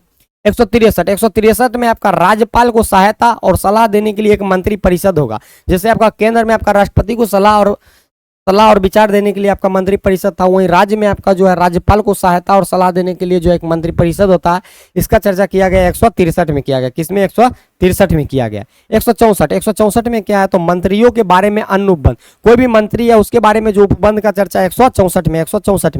165 राज्य का महाधिवक्ता, राज्य का जो वकील होता है, यानी राज्य का जो कोई भी केस होता है, राज्य का कोई भी केस होगा वो जो लड़ेगा, कौन लड़ेगा, महाधिवक्ता लड़ेगा। कौन लड़ेगा, महाधिवक्ता लड़ेगा। जैसे बीपीएससी मामला हुआ था बिहार में, और बीपीएससी में जो केस किया था आपका वो बिहार सरकार के ऊपर केस था, और इसका जो वकील था वो कौन था, महाधिवक्ता था। इसी का चर्चा 165 में। 166 में राज्य की सरकार के कार्य संचालन, राज्य का जो सरकार का जो कार्य संचालन का चर्चा है किसमें है, ये है आपका 166 में। किसमें, 166 में। आगे चलते हैं 167 में आपका राज्यपाल को जो है जानकारी देने के लिए जो आदि संबंध में जो मुख्यमंत्री का कर्तव्य होगा, यानी राज्यपाल को कोई भी जानकारी, जैसे वहां पर प्रधानमंत्री जानकारी देता था, यहाँ पर आपका कौन दे रहा है, तो मुख्यमंत्री जानकारी दे रहा है। इसका चर्चा किया गया किसमें किया गया है, ये किया गया आपका 167 में। आगे आपका है 168 में। अब यहाँ पर पढ़ेंगे राज्य का विधानमंडल। क्या पढ़ेंगे, राज्य का विधानमंडल। और ये एम लक्ष्मीकांत का डाटा है, एम लक्ष्मीकांत और दृष्टि क्विक बुक का डाटा है, और आप जरूरी नहीं है कि किताब खरीद लीजिएगा तभी आपका कवर होगा, हम करवा ही रहे तो काहे किताब लीजिएगा। आगे 168 में आपका राज्यों के विधानमंडल का गठन, राज्य का जो विधानमंडल होगा इसका जो गठन का चर्चा किया गया, किसमें किया गया, तो ये किया गया आपका 168 में। उसके बाद सीधे 170 में चलते हैं। तो 170 में आपका विधानसभाओं की संरचना, विधानसभा का जो स्ट्रक्चर होगा इसका जो बात किया गया, किसमें किया गया आपका 170 में किया गया। 170 में किया गया, 170 में। इसके बाद आपका 171 में आपका विधान परिषद की संरचना, वो विधानसभा का संरचना हो गया, यहाँ आपका विधान परिषद की संरचना। उसके बाद 172 में आपका राज्य के विधानमंडल की अवधि, राज्य का जो विधानमंडल की अवधि होगा इसका चर्चा किसमें किया गया है, तो ये किया गया आपका दोस्तों 172 में। 174 में आपका राज्य के विधानमंडल के सत्र और सत्रावसान और विघटन, यानी कि जो विधानमंडल होगा इसका जो समाप्ति होगा, ये सब का जो चर्चा किया गया है ये चालू होगा, इसका चर्चा 174 में। 174। अब 176 देखते हैं। 176 में आपका राज्यपाल का विशेष अभिभाषण, राज्यपाल का जो विशेष अभिभाषण का चर्चा है ये किसमें है, तो 176 में। 176 में। 177 में सदनों के बारे में मंत्रियों और महाधिवक्ता का अधिकार, यानी कि कोई भी मंत्री है या जो महाधिवक्ता है, राज्य का जो वकील है, इसका जो अधिकार होगा किसमें होगा, 177 में होगा। 178 विधानसभा के अध्यक्ष और उपाध्यक्ष, विधानसभा का एक अध्यक्ष होगा और एक उपाध्यक्ष होगा, इसका चर्चा किसमें है, तो इसका चर्चा आपका है 178 में। किसमें, 178 में। आगे चलते हैं 179 में क्या है, तो 179 में आपका है कि अध्यक्ष और उपाध्यक्ष का पद रिक्त होना, पद त्याग और पद से हटाया जाना। ये जो आपका विधानसभा का जो अध्यक्ष होता है, उपाध्यक्ष होता है, इसको अगर पद से हटा दिया, इसका पद खाली हो गया या पद छोड़ दिया, इसका चर्चा 179 में। 180 में आपका अध्यक्ष के पद के कर्तव्यों का जो पालन करने या अध्यक्ष के रूप में कार्य का जो है निर्वहन करने के लिए जो उपाध्यक्ष या अन्य कोई भी व्यक्ति का जो शक्ति होता है किसमें है आपका 180 में है। 181 क्या है, तो जब अध्यक्ष या उपाध्यक्ष, जब कोई भी अध्यक्ष या उपाध्यक्ष को जो है पद से हटाने का कोई संकल्प विचाराधीन होगा तो तब जो है वो अध्यक्ष के रूप में काम नहीं करेगा। इसी का चर्चा किया गया 181 में किया गया है। आगे 182 विधान परिषद का सभापति और उपसभापति का जो चर्चा किया गया है विधान परिषद का, इसका चर्चा किसमें किया गया है, 182 में किया गया है। 182 में। 183 में क्या है, तो सभापति और उपसभापति का पद रिक्त होना, पद त्याग और पद से हटाया जाना, इसका चर्चा आपका 183 में है। 184 में क्या है, तो 184 में आपका सभापति के पद के कर्तव्यों का पालन करने या अन्य व्यक्ति की शक्ति, ये सब का चर्चा किसमें है? 184 में, 184 में, 184 में। आगे चलते हैं 185। 185 में आपका जब सभापति, 185 में क्या है? जब सभापति या उपसभापति को पद से हटाने का कोई भी संकल्प विचाराधीन होगा तो तब वो क्या कहता है? सभापति या उपसभापति के रूप में काम नहीं करेगा। सिंपल बात है। आगे 186, 186 अध्यक्ष और उपाध्यक्ष तथा सभापति और उपसभापति के वेतन और भत्ता का जो चर्चा किया गया, किसका? अध्यक्ष, उपाध्यक्ष, सभापति और उपसभापति का, ये चारों का जो चर्चा किया गया वेतन भत्ता का, इसका चर्चा किया गया 186 में। 187 में क्या है? तो राज्य के विधानमंडल का सचिवालय, राज्य के विधानमंडल का सचिवालय का चर्चा किसमें है? इसका चर्चा है आपका 187 में। किसमें? 187 में। नेक्स्ट 188, 188 में क्या है? तो सदस्यों द्वारा शपथ या प्रतिज्ञान, सदस्यों द्वारा जो शपथ या प्रतिज्ञान, इसका चर्चा किसमें है? तो इसका चर्चा आपका 188 में, 188 में है। आगे चलते हैं 189। 189 में क्या है? तो सदनों का मतदान, रिक्तियों का होते हुए भी सदन की कार्य करने की शक्ति और गणपूर्ति, यानी सदन में जो है मतदान या वहां पर रिक्ति हो रहा है, मतलब वो जगह खाली है, तो भी उसका काम काज चलेगा। इसका चर्चा किसमें है? 189 में। किसमें है? 189। अब सीधे हम लोग तरफ करके चल जाएंगे 199 में। किसमें? 199 में चल जाएंगे। 199 में क्या है? तो 199 में कहा गया कि धन विधेयक का परिभाषा, राज्य के संदर्भ में जो धन विधेयक का चर्चा किया गया, किसमें किया गया है? ये किया गया आपका 199 में किया गया। किसमें? 199 में किया गया है, 199 में किया गया। अब चलते हैं 200। 200 में क्या है? तो 200 में आपका विधेयक पर अनुमति, कोई भी विधेयक है उस पर जो अनुमति देगा, उस पर अनुमति देगा। इसका चर्चा किसमें है? तो अनुच्छेद आपका 200 में। 201 में क्या है? तो विचार के लिए आरक्षित विधेयक, विचार के लिए जो आपका आरक्षित विधेयक होगा, इसका चर्चा किसमें है? तो ये इसका चर्चा आपका 201 में है, 201 में है। अब 202 में क्या है? तो वार्षिक वित्तीय विवरण, यानी राज्य के संदर्भ में आपका बजट शब्द आप लोग जानते हैं, कहीं भी संविधान में उल्लेख नहीं है, उसके जगह पर क्या है? तो आपका वार्षिक वित्तीय विवरण है, वार्षिक वित्तीय विवरण। इसका चर्चा किसमें है? इसका चर्चा है 202। अब सीधे चलते हैं हम 213 में क्या है? तो 213 में आपका है दोस्तों विधानमंडल के विश्रांति काल। क्या है? विधानमंडल के विश्रांति काल में अध्यादेश प्रख्यापित करने का जो राज्यपाल का शक्ति होगा, यानी कि 213 के तहत जो राज्यपाल जो है वो क्या जारी करता है दोस्तों? तो वो अध्यादेश जारी करता है, अनुच्छेद 213 के तहत। यही आपका यहाँ पर देखिएगा, राज्यपाल का पूछ देगा कि राज्यपाल जो अध्यादेश जारी करता है किस अनुच्छेद के तहत? 213 के तहत, 213 के तहत।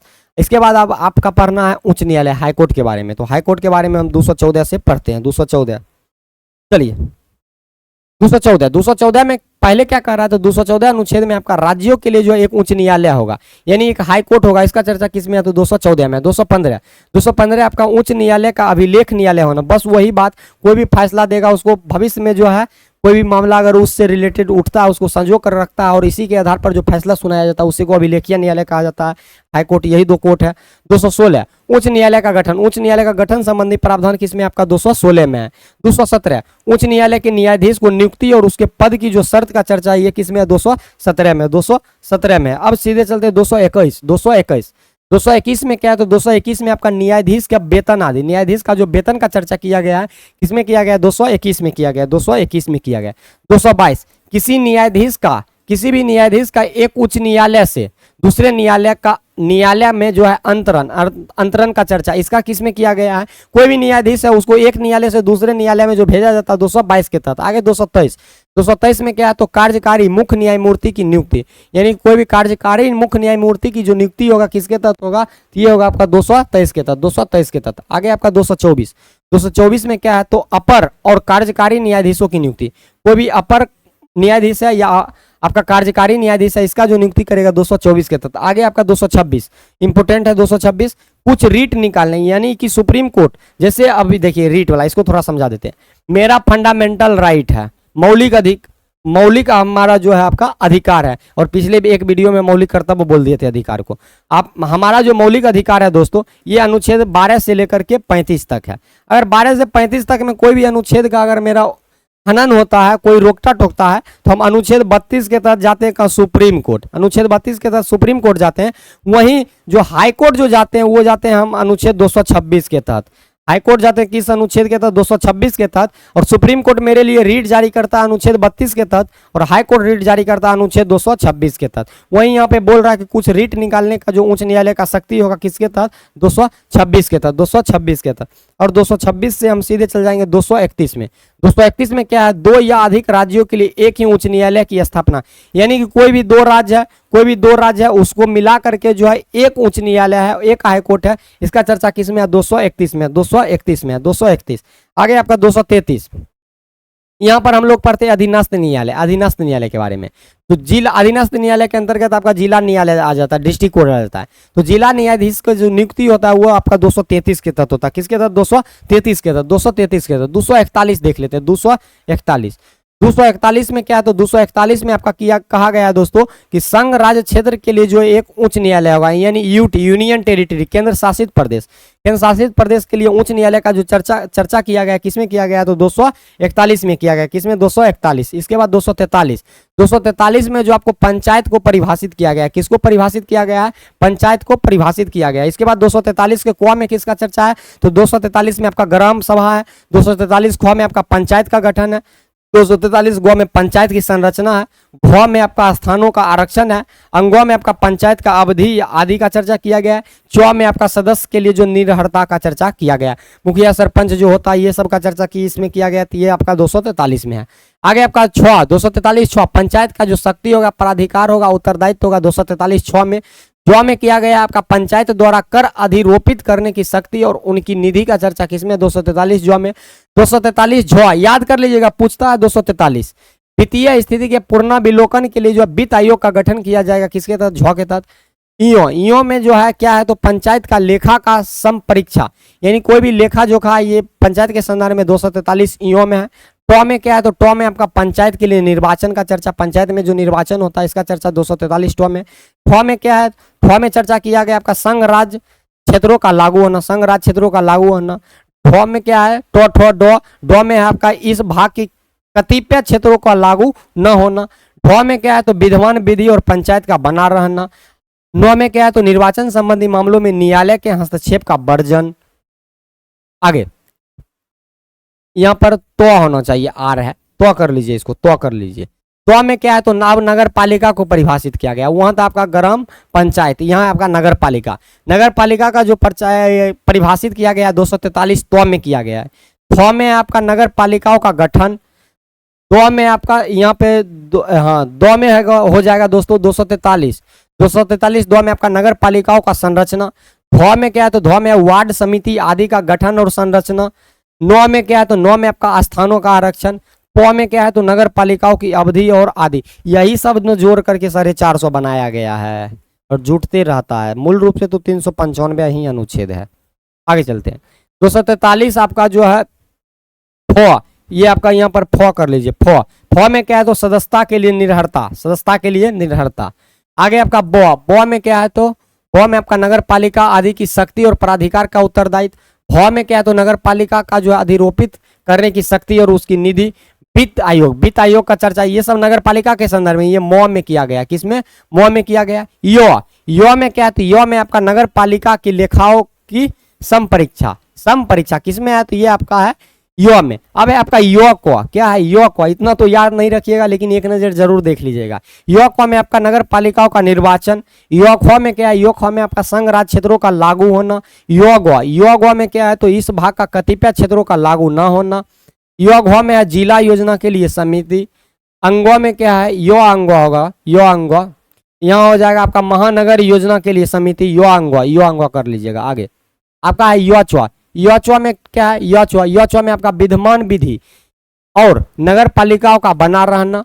यो में क्या है, तो निर्वाचन संबंधी मामलों में न्यायालय का हस्तक्षेप का वर्जन। अब है आपका सहकारी समिति को देख लेते हैं एक नजर में। सहकारी समिति का जो परिभाषित किया गया किसमें, तो ये किया गया 243 यो में। 243 यो में आपका बोर्ड के सदस्यों एवं पदाधिकारियों का जो संख्या और कार्यकाल। यो में आपका बोर्ड के सदस्यों का चुनाव। यो में आपका बोर्ड का जो बर्खास्तगी होगा और उसका जो निलंबन होगा और अंतरिम व्यवस्था होगा, ये आपका यो में है। आगे यो अंगों में आपका सहकारी समिति के लेखा का अंकेक्षण। यो में आपका सामान्य सभा की बैठक आहूत करना। युवा 9 में क्या है, तो अनुच्छेद युवा 9 एक नज़र में करवाते जा रहे हैं फास्ट, ही नहीं बोलिएगा कि पढ़ करके सुना रहा है, बस आपको दे रहे हैं डाटा। युवा 9 में आपका सदस्य का सूचना पाने का अधिकार, और युवा 2 में क्या आपका ये है आपका रिटर्न, ये सब का चर्चा किसमें है, तो ये है आपका 243 युवा में। 243 अब है आपका युवा, इसमें अपराध और दंड, ये सब किसके संदर्भ में क्वेश्चन है, ये है आपका सहकारी समिति के संदर्भ में, सहकारी समिति के संदर्भ में। युवा 2 में आपका बहुराज्य व्यापी सहकारी समिति का आवेदन, युवा 2 में आपका संघीय क्षेत्र का आवेदन। इतना याद नहीं रखना, युवा 9 वर्तमान कानूनों का जारी रहना, खाली परिभाषा याद कर लीजिएगा, याद कर लीजिएगा। 244 में आपका अनुसूचित क्षेत्रों और जनजाति क्षेत्रों में प्रशासन, ये इंपॉर्टेंट है, अनुसूचित क्षेत्रों में शासन प्रशासन 244 में, 244 में है। आगे अब है 248 को सीधे देख लेते हैं, अब संघ और राज्य भी 248 में आपका अवशिष्ट विधायी शक्ति, अवशिष्ट विधायी शक्ति किसमें है, 248 में। 252 में दो अधिक राज्यों के लिए उनकी सहमति से विधि बनाने की संसद की शक्ति, और ऐसी विधि का किसी अन्य राज्य द्वारा अंगीकार किया जाना, यानी कि इसका मतलब हो गया कि दो कोई राज्य है, अगर वो सहमति दे देता है तो उसके संदर्भ में जो संसद कानून बनाएगा, इसका चर्चा किया गया किसमें, 252 में किया गया। 254 में कि संसद द्वारा बनाई गई विधियों और राज्य के विधान मंडलों द्वारा बनाई गई विधियों में असंगति, यानी कि संसद भी अपना कानून बना रहा है, कौन, संसद, राज्य के संदर्भ में, और राज्य विधानमंडल भी कानून बना रहा है, दोनों में सबसे भारी कौन पड़ेगा, संसद पड़ेगा, संसद का कानून मान्य होगा। 254 में यही था आपका। अब सीधे चलते हैं 266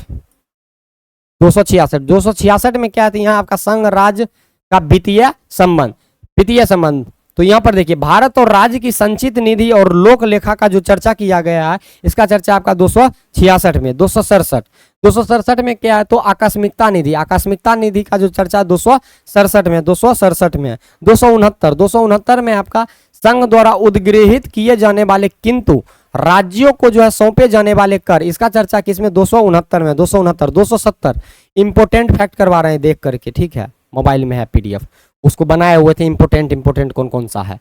आगे 270 उद्गृहित कर और उनका संघ तथा राज्यों के बीच वितरण, इसका चर्चा किसमें है, 270 में। 270 अब है सीधे 280 में क्या है, तो वित्त आयोग, बहुत important, VVI full form, very important, लिख लीजिएगा, ठीक है। तो वित्त आयोग का चर्चा किसमें है, 280 में है। इसके बाद है आपका 281 में आपका वित्त आयोग का सिफारिश, वित्त आयोग का जो सिफारिश होगा, वित्त सिफारिश आयोग लिख लीजिएगा, वित्त आयोग का जो सिफारिश होगा, सिफारिश का चर्चा किसमें किया गया, 281 में किया गया, 281 में किया गया। अब सीधे चलते हैं 292 आपका एक इंपोर्टेंट है कि भारत सरकार द्वारा जो उधार लेना, भारत सरकार जो उधार लेता है, भारत सरकार द्वारा जो उधार लिया जाता है, इसका चर्चा किसमें है, 292। कोनो देश से जो उधार लेगा, कोनो बैंक से जो उधार लेगा, इसका चर्चा किसमें है, 292 में। 292 के बाद 293 देखिए, तो राज्यों द्वारा जो उधार लिया जाता है, इसका चर्चा आपका 293 में। 293। अब चलते हैं सीधे 300 का क, ये जो संपत्ति का अधिकार है, इसको जो है आपका कानूनी अधिकार बना दिया गया, विधिक अधिकार बना दिया गया, और इसमें कहा गया कि विधि के प्राधिकार के बिना व्यक्तियों के संपत्ति से वंचित नहीं किया जाएगा, यानी कि कानून के बिना जो है आप किसी भी व्यक्ति को संपत्ति से उसको जो है नहीं हटा सकते हैं, उसको वंचित नहीं कर सकते। इसका चर्चा किसमें है, 300 क, ये पहले आपका फंडामेंटल राइट था, मौलिक अधिकार था, वो हटा दिया गया। आगे अब चलते हैं 300 के क के बाद सीधे चलते हैं हम 301 में। 301 में क्या है, तो 301 में आपका व्यापार वाणिज्य और समागम की स्वतंत्रता, व्यापार वाणिज्य और समागम की स्वतंत्रता किसमें है, 301 में है। 309 में क्या है, तो 309 आप देखिएगा लोक सेवा के संबंध में क्वेश्चन है, और लोक सेवा के संदर्भ में अगर देखिएगा तो कहा गया संघ या राज्य की सेवा करने वाले व्यक्तियों की भर्ती और सेवा का जो शर्त होगा, इसका शर्त किसमें है, 309 में। 309 में। अब 313 में क्या है, तो 313 में आपका संक्रमणकालीन उपबंध, क्या है, संक्रमणकालीन उपबंध, इसका चर्चा किसमें है, तो संक्रमणकालीन उपबंध का चर्चा किया गया आपका 313 में। ठीक है, आगे चलते हैं 315 में आपका संघ और राज्यों के लिए जो है लोक सेवा आयोग, संघ और राज्य के लिए जो लोक सेवा आयोग होगा, जैसे सेंट्रल के लिए आप देखते हैं UPSC होता है, union public service commission, state के लिए PCS होता है, जैसे BPSC, UPPCS, MPPCS, ये सभी वही आपका संघ और राज्यों के लिए जो लोक सेवा आयोग है, इसका चर्चा 315 में, 315। इसके बाद 316 में आपका सदस्यों की नियुक्ति और पदावधि यानी कि ये लोक सेवा आयोग में जो आपका उसका कितना सदस्य होगा, उसका नियुक्ति और इसका जो पद की अवधि होगा, ये सब का चर्चा 316।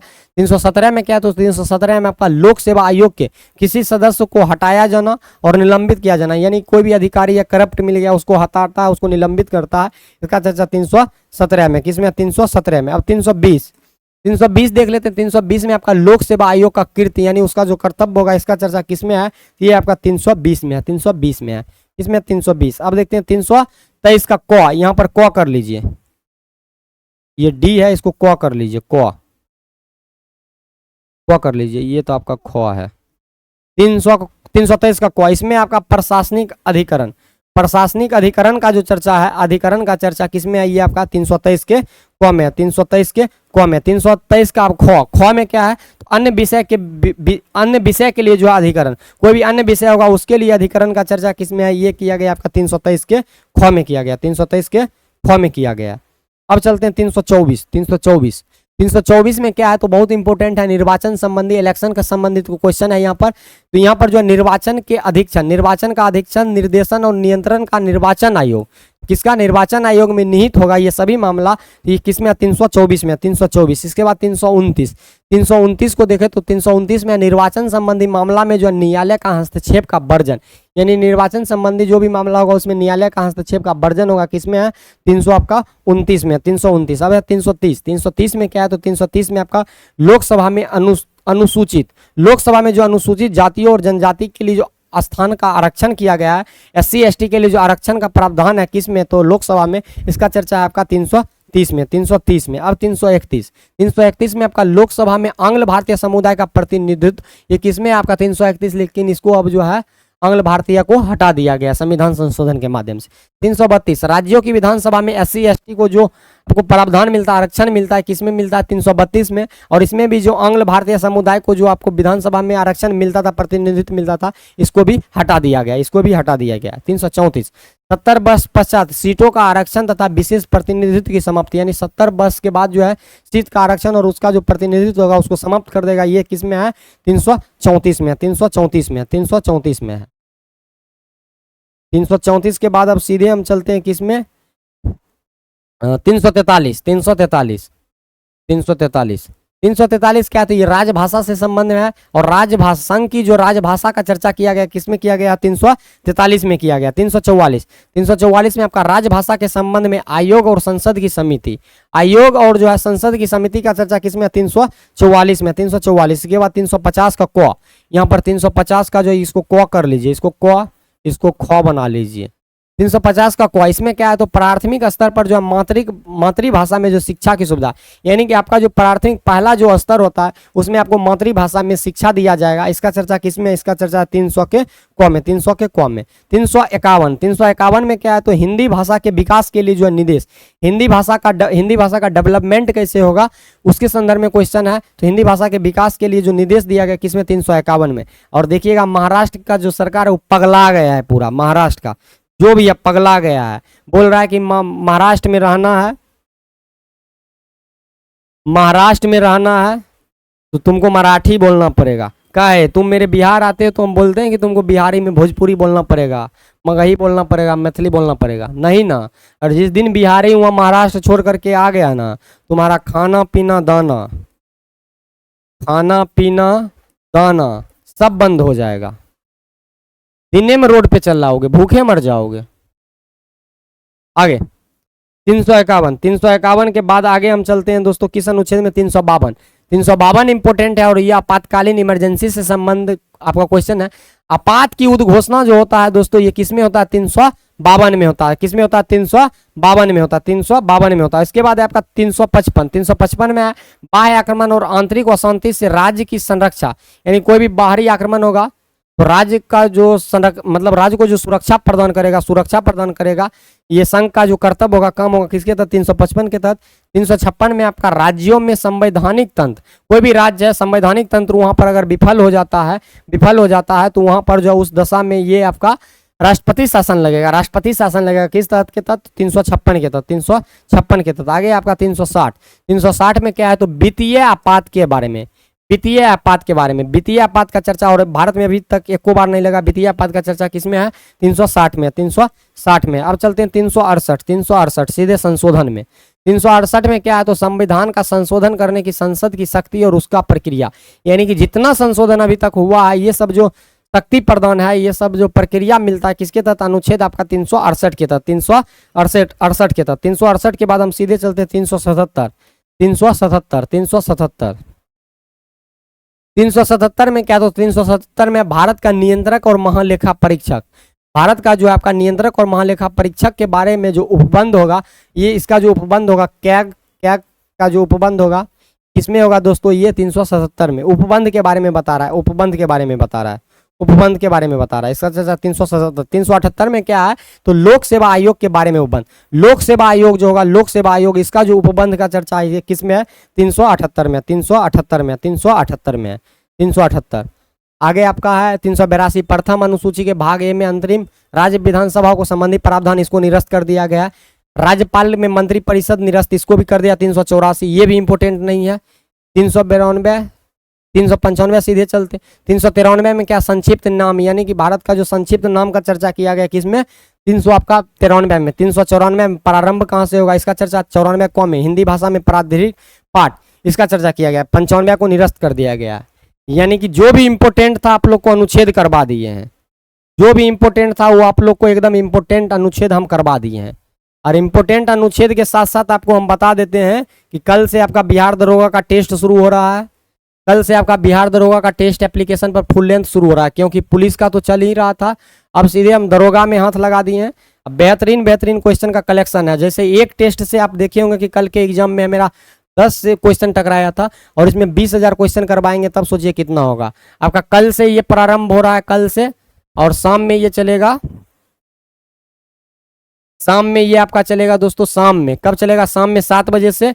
और इसका पीडीएफ सब कुछ डिस्कशन ये सब एप्लीकेशन पर मिलेगा, एप्लीकेशन पर। और वहीं आपका जो है आपका 25 जुलाई से बिहार दरोगा का बैच आ रहा है, बिहार दरोगा का बैच आ रहा है 25 जुलाई से। 25 जुलाई से जुड़ जाइएगा।